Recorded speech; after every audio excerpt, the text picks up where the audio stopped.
Chers auditeurs, je vous souhaite la bienvenue à votre rendez-vous musical Appassionato sur Radio Judaïka 90.2 FM, que vous pouvez également suivre en streaming sur notre site radiojudaïka.be.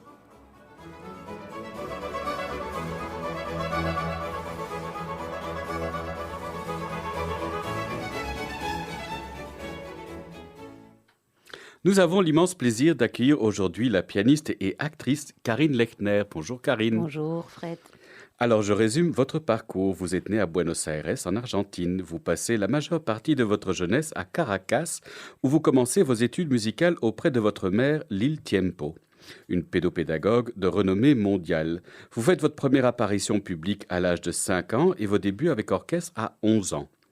Vous vous installez en Europe et poursuivez vos études de piano avec Maria Curcio et Pierre Sancan et recueillez également les conseils de Martha Argerich, Nelson Frère, Daniel Barenboim, Nikita Magaloff et Raphaël Orozco. Depuis lors, vous menez une carrière internationale en jouant en Autriche, en Belgique, en France, en Allemagne, en Italie, aux Pays-Bas, en Norvège, en Espagne, en Suède et en Suisse, ainsi qu'aux États-Unis, en Argentine, au Brésil, en Uruguay, au Venezuela, au Mexique et au Japon. La liste est interminable. Vous vous produisez également avec des artistes comme Martha Argerich, Barbara Hendricks, Victoria Mullova, Michael Gutmann, Alexandre Debru et votre frère Sergio Tiempo, avec qui vous formez un duo permanent parmi les plus extraordinaires. Vous êtes également membre du trio Carlo Van Est. Je vous propose de débuter notre entretien avec l'Allegretto Grazioso du concerto pour piano numéro 2 en si bémol majeur de Johannes Brahms.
l'Allegretto grazioso du concerto pour piano numéro 2 en si bémol majeur de Johannes Brahms. Karine Lechner était au piano entourée de l'Orchestre symphonique de Berlin, placé sous la direction d'Eduardo Marturet. Dites-nous, Karine, quel souvenir gardez-vous de votre découverte du piano? Oh, le piano fait partie de notre famille depuis très longtemps. Ma mère étant une pédagogue vocationnelle merveilleuse. Donc, quand je suis née, même avant d'être née, j'écoutais déjà beaucoup de musique, mais surtout beaucoup de piano. Et il y a une très belle anecdote que j'aime beaucoup, c'est quand j'étais une petite fille, comme ça, j'avais une copine et j'étais chez elle. Et ma copine me montrait sa maison. Et ici, c'est la chambre, et c'est la chambre de mes parents, et ici, la salle de bain, et la cuisine, et le living. Et puis, elle finit de me montrer, et ma question, c'était, et où est le piano?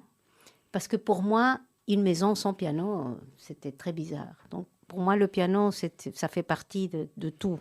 C'est dans la maison. Si je comprends bien, vous parlez de votre mère, mais la tradition musicale remonte même aux générations avant. C'est juste.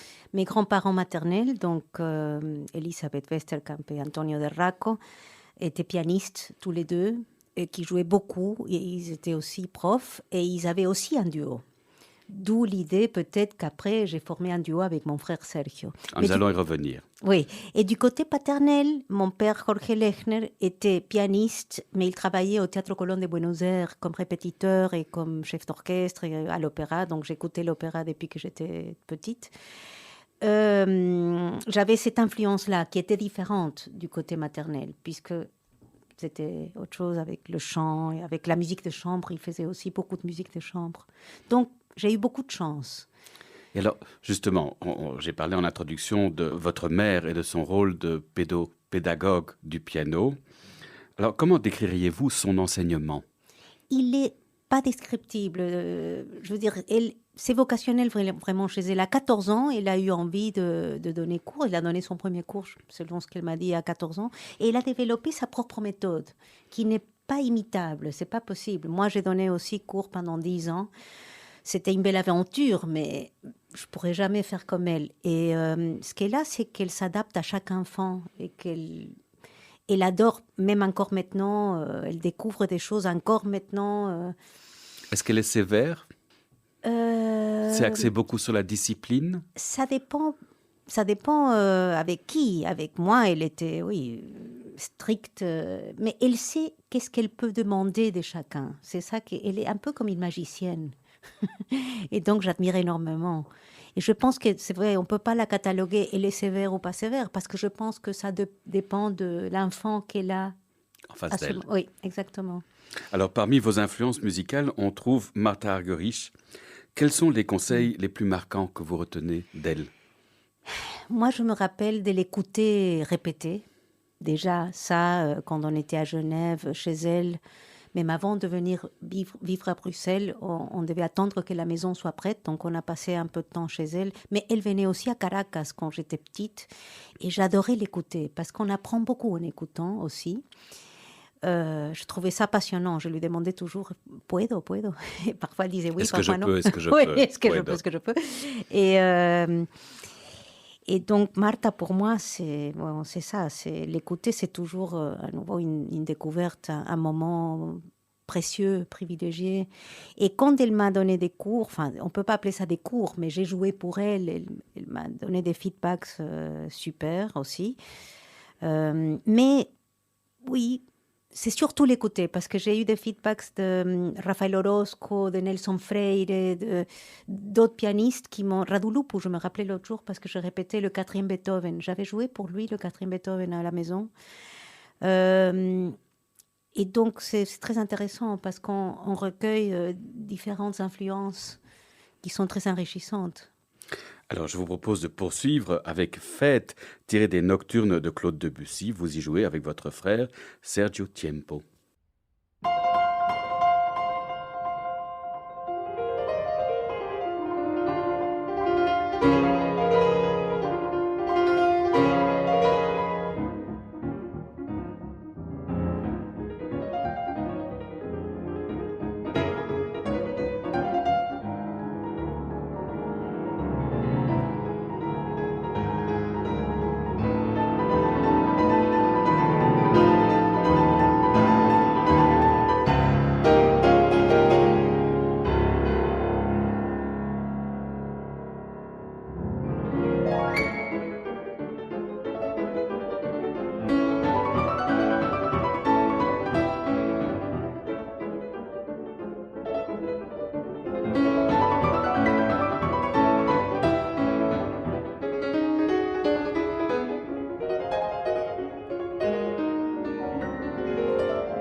Fête tirée des Nocturnes de Claude Debussy, Karine Lechner, notre invitée, y joue avec son frère Sergio Tiempo, qui est un immense musicien. Karine, dites-nous, comment est née l'idée de débuter un duo avec votre frère? Voilà, alors là, je vais te dire quelque chose qui m'a surpris. J'écoute ton émission depuis que ça a commencé. Et j'ai écouté Lily, qui est une grande amie à moi. Et j'ai écouté Sergio, qui est mon frère. Et j'étais surprise d'écouter la réponse à ta question qui était la Oui, je même. lui ai posé la même Oui, parce que je trouve ça très intéressant. oui, il faut toujours faire Et, comme et c'est ça. intéressant d'avoir les deux aspects, Mais les voilà, deux versants de j'ai appris l'histoire. tellement de choses de tout ce qu'il a dit dans cette émission que j'étais ravie parce qu'en plus, il m'a fait des éloges et il a dit plein de choses qu'il m'a jamais dit en face, mais parce qu'il pense peut-être que j'ai laissé comme ça. Mais ça m'a fait beaucoup plaisir. Et une des choses, c'est qu'il a répondu que oui, c'était moi qui avais eu l'idée de commencer quatre mains avec lui. Eh ben, je corrige que dans ma mémoire, c'est pas moi, c'est ma mère, c'est notre mère qui un jour nous a dit allez jouer un peu de quatre mains et de quatre mains on est passé à deux pianos et le duo a grandi et continue à grandir d'ailleurs. Mais bon, c'était très sympa que pour lui dans sa mémoire puisqu'il a 7 ans de moins que moi, donc il a ce souvenir et c'est toujours bon tellement épanouissant de jouer avec Sergio et on apprend l'un de l'autre. Tout ce qu'il a dit, je corrobore que c'est tout à fait juste. On s'amuse énormément en jouant. L'autre jour, on se rappelait de tout ce qu'on a fait à Lugano parce que j'étais voir les enregistrements qui sont en ligne, je devais chercher. Et c'est vrai, on oublie, mais pendant 15 ans, on était au Lugano Marta Argerich Festival et on nous commandait des morceaux avec orchestre, Lopatnikov, Martinou, qu'on n'aurait jamais appris autrement et qui nous ont donné ce répertoire, qu'on a un très grand répertoire. Et on allait jouer l'année passée Tango Rhapsody avec Gustavo Dudamel à Los Angeles Hollywood Bowl. Donc j'espère que ça se fera un jour. Mais Ça a été annulé à cause du bah, Covid. oui, bien sûr. Mais on espère que ça aura lieu. Alors, vous êtes également actrice et c'est même une part intense de votre activité. Durant votre enfance, vous avez même assuré un premier rôle dans la série vénézuélienne Sopotoscientos, l'équivalent de L'île aux enfants pour la francophonie.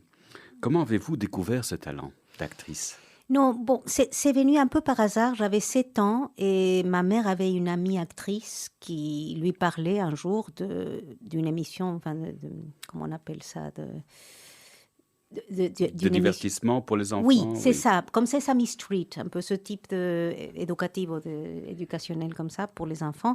Et c'était une famille avec des animaux, enfin, il y avait un hippopotame, il y avait un crocodile, il y avait un porco-spina. Un porc-épic, Oui, un hérisson? oui. Et donc, c'était très, très amusant. Et il cherchait une fille parce que c'était une famille, père, mère, garçon, fille. Et moi, je jouais pendant qu'elle parlait. Oui, on cherche une fille. Et j'ai dit, ah, est-ce que ça peut être moi, la fille? Mais le problème, c'était que moi, j'avais pas encore l'accent vénézuélien parce que je venais d'arriver d'Argentine, où je suis née.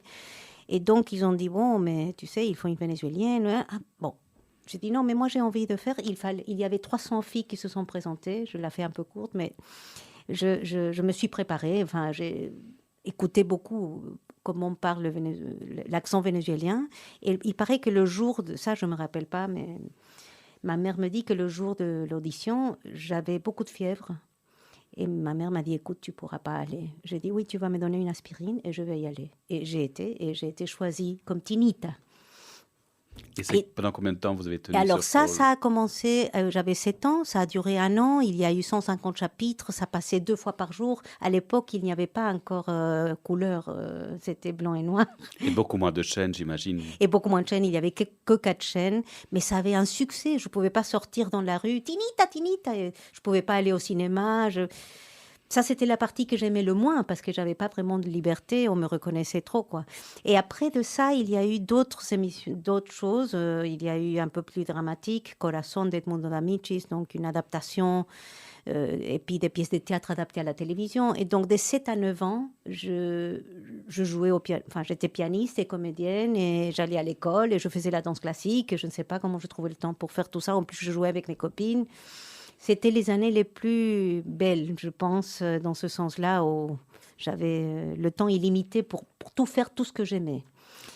Mais à 9 ans, j'ai dû prendre une décision parce que j'avais trop de propositions pour continuer à faire la télévision et ça prenait beaucoup de temps et donc la musique aurait souffert et c'était un choix très difficile. Mais j'ai choisi la musique parce que la musique, si on arrête, c'est très difficile de la reprendre après. Tandis que pour jouer, d'ailleurs, je voulais te dire que cette semaine, je suis en rodage comme comédienne pour Oh, félicitations. Kunsten Arts Film Festival. J'ai été choisie pour un rôle, mais je ne vais pas trop dévoiler. C'est juste, c'est un court-métrage qui fait partie d'un moyen-métrage. Et donc, je suis en tournage ce week-end et la semaine prochaine. Et c'est très épanouissant. J'adore ça. Mais entre-temps, je continue à me nourrir, d'apprendre. J'ai pris des cours de théâtre avec Benoît Blampin, que j'adore. Et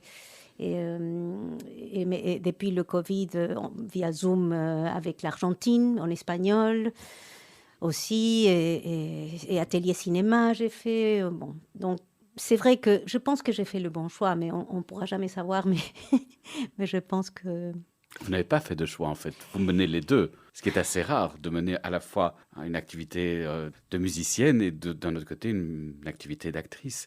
Est-ce que c'est des activités qui sont compatible. compatibles? Tout Oui. à fait.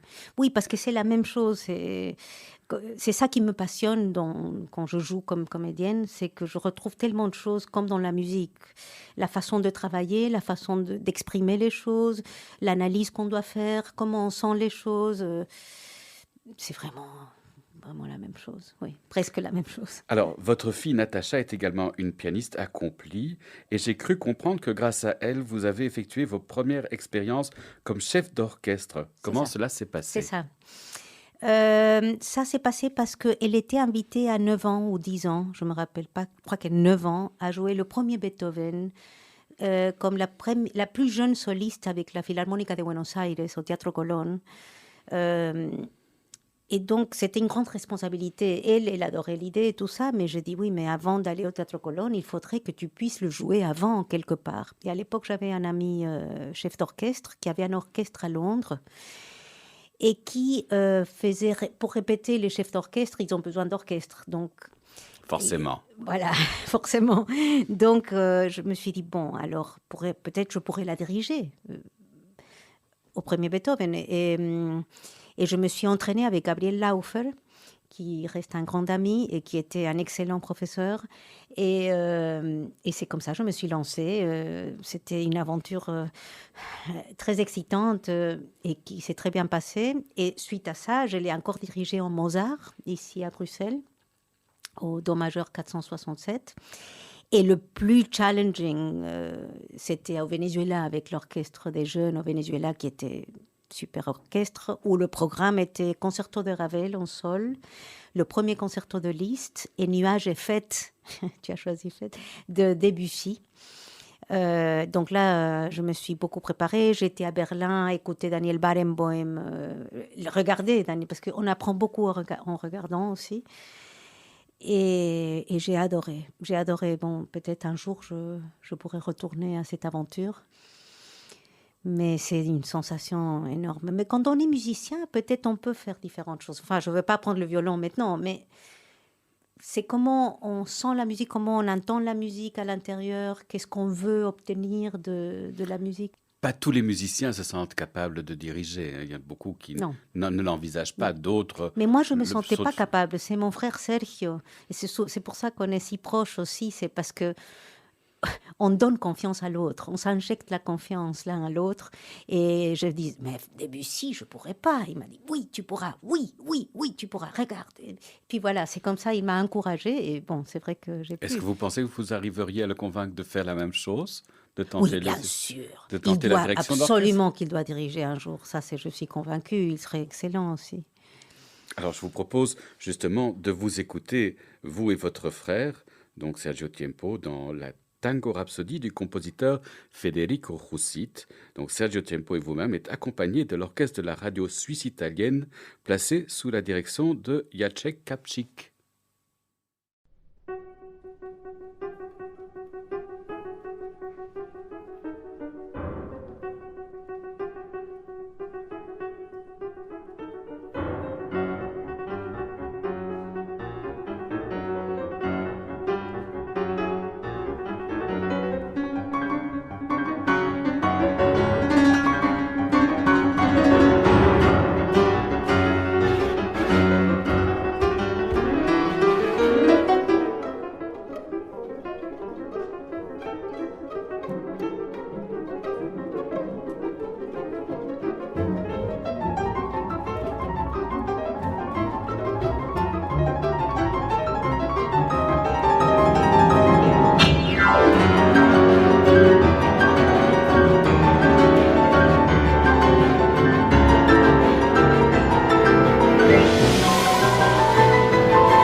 Le final de Tango Rhapsody, Sergio Tiempo et Karine Lechner, notre invité, était accompagné de l'orchestre de la radio suisse italienne placé sous la direction de Jacek Kapczyk.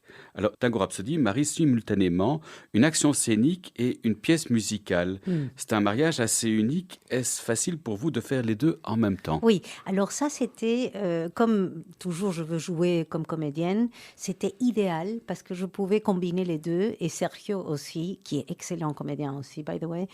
Et Federico, donc c'était une commande, c'était Sergio qui est très ami de Federico Roussy, Le compositeur, le qui est compositeur. très actif dans le domaine de la musique de film, pour ceux qui ne le Exactement, connaîtraient pas. exact. On a demandé un morceau où il y aurait une petite histoire aussi, sans mots évidemment, mais de mouvement. Une action Une scénique. action scénique, exactement. Et donc, après, on a rejoué Tango Rhapsody en Australie, à Brisbane, et on a rajouté des choses. Mais en demandant l'avis de Federico, évidemment. Mais c'est tellement rigolo.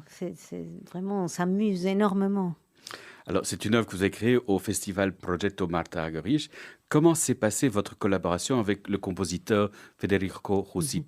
Est-ce que vous avez pu faire des suggestions sur la partition, sur Oui, la partie de piano? bien sûr, parce Comment qu'il est ça se très passe? ouvert. C'est un échange? Oui, tout à fait, un échange, tout à fait. Oui, oui, oui. Alors, je vous propose de poursuivre cette fois-ci avec l'Andante con moto tranquillo du premier trio en ré mineur opus 49 de Félix Mendelssohn. Karine Lechner est au piano, Maya Levy au violon, Alexandre Debru au violoncelle.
L'Andante con moto tranquillo du premier trio en ré mineur opus 49 de Félix Mendelssohn. Karine Lechner était au piano, Maya Levy était au violon, Alexandre Debru au violoncelle. Ils forment ensemble le trio Carlo Vanest. Alors vous avez rejoint il y a quelques années ce trio, le trio Carlo Vanest, que nous venons d'écouter. Comment a débuté cette aventure? C'est Alexandre qui est un ami depuis longtemps, qui m'a demandé si j'aimerais jouer avec lui. En fait, lui, il a ce trio depuis des années, des années. D'ailleurs, j'ai écouté l'émission aussi où il parlait.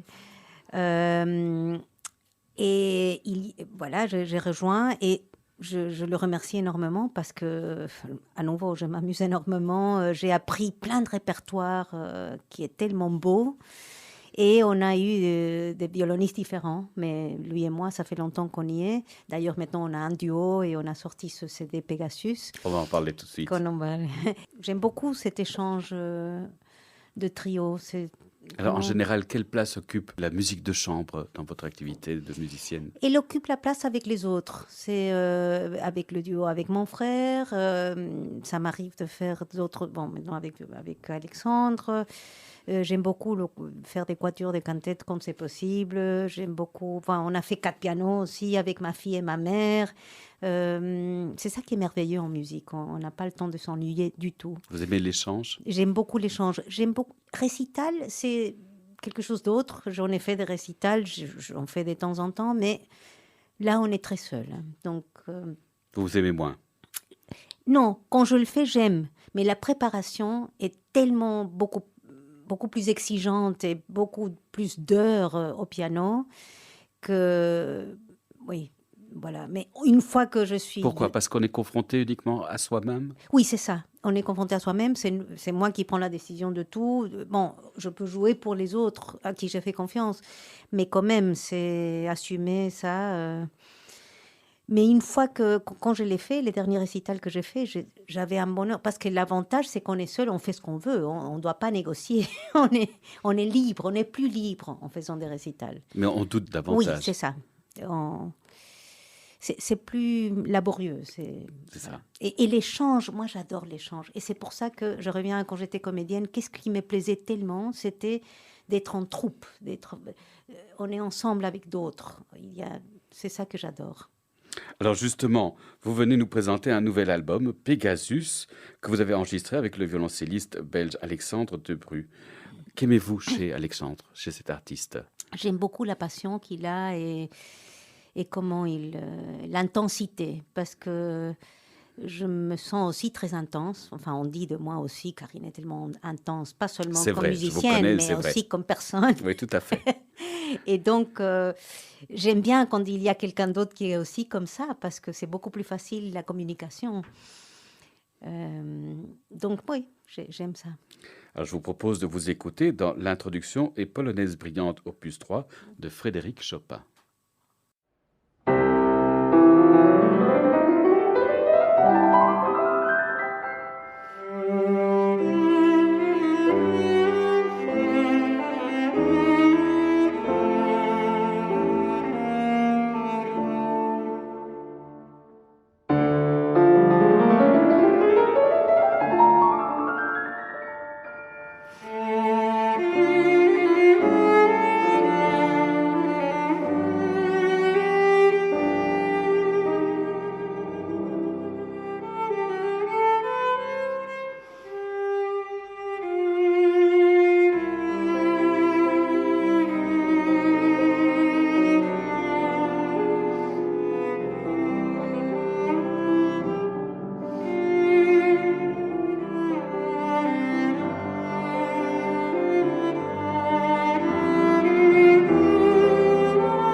Vous êtes sur Radio Judaïka et vous écoutez Appassionato, votre rendez-vous musical.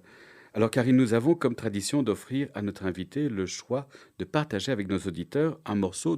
Qu'avez-vous choisi de nous faire entendre? Alors, depuis que j'ai écouté la première émission d'Appassionato, je me suis demandé qu'est-ce que moi je choisirais parce que c'est tellement difficile, j'aime tellement des musiques différentes. Ce matin encore, j'écoutais Purcell, Remember Me, je dis oh j'aurais pu choisir ça. Mais ok, j'avais fait un choix de 3 morceaux, dont deuxième mouvement de Mozart, parce que bon, j'adore ça, le 7e symphonie de Beethoven, le mouvement lent. Et après, je me suis rappelé qu'il y avait un morceau qui me touchait particulièrement quand j'étais adolescente, que j'écoutais dans le train et mes larmes coulaient tout le temps. C'est Du bist die Ruhe de Schubert. Et je crois que c'était Elisabeth Schwarzkopf. Mais je ne suis pas certaine à 100% parce qu'après, j'ai écouté d'autres versions.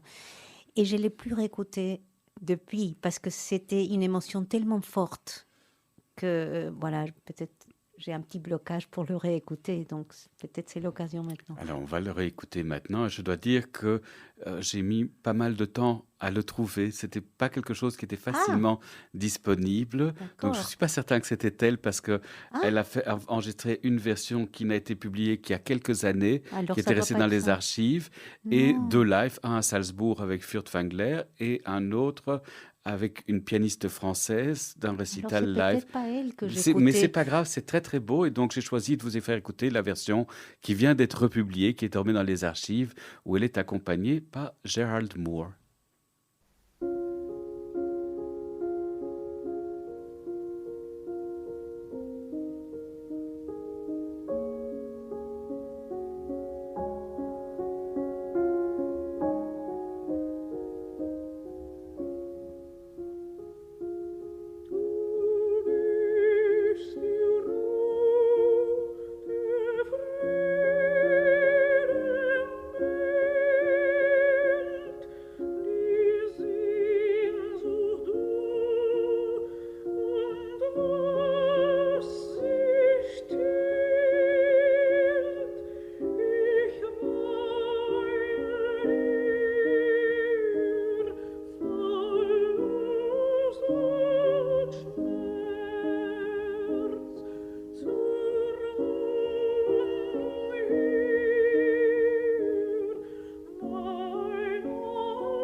Nous venons donc d'écouter Du bist die Ruhe de Franz Schubert par Elisabeth Schwarzkopf et Gérald Moore. Il s'agissait du choix de Karine Lechner. Votre émission de musique classique Appassionato touche à sa fin. Merci beaucoup Karine d'avoir accepté notre invitation. Merci Fred. Merci à Carlos Zamajoa d'avoir assuré la technique de cette émission. N'oubliez pas qu'Appassionato est diffusé sur les ondes et le site de Radio Judaïka les lundis à 13 heures, les jeudis à 14 heures et les dimanches à 9 heures. Merci chers auditeurs de nous avoir écoutés. À la semaine prochaine. D'ici là, portez-vous bien.